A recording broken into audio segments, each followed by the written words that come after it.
दिल्ली और पंजाब में झाड़ू चलाने के बाद अरविंद केजरीवाल की आप हरियाणा में भी पूरी उम्मीद के साथ उतरे, लेकिन यहाँ बीजेपी की आंधी में झाड़ू तिनकों की तरह बिखर गए।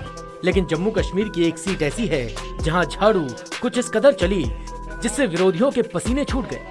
ये कहानी है आम आदमी पार्टी के उस योद्धा की जिसने बीजेपी नेता को धूल चटाकर विधानसभा में अपनी सीट पक्की कर ली है। डोडा की सियासी जंग में महराज मलिक ने वो कमाल किया है जिसकी किसी को उम्मीद नहीं थी।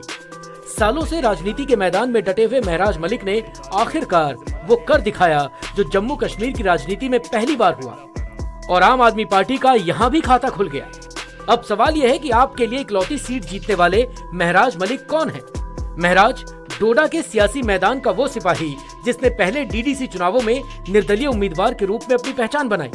हालांकि पहली बार मलिक 2014 में विधानसभा चुनाव में निर्दलीय प्रत्याशी के तौर पर उतरे थे, लेकिन तब उन्हें जीत नहीं मिली। फिर आया 2020, जहां डीडीसी चुनावों में मलिक ने धमाकेदार जीत दर्ज की और मजा मजा राज करेगा का नारा पूरे डोडा में गूंजने लगा। और इस बार तो इन्होंने कमाल ही कर दिया। मलिक ने बीजेपी के मजबूत किले को भी हिला दिया। मलिक ने डोडा के सियासी मैदान में ऐसी झाड़ू चलाई कि दिग्गजों का भी सफाया हो गया, क्योंकि ये वही डोडा है जहां सियासत में दशकों से एक ही पार्टी का दबदबा था।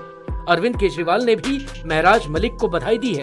डोडा विधानसभा सीट पर महराज मलिक का मुकाबला बीजेपी के दिग्गज नेता गजय सिंह राणा से था।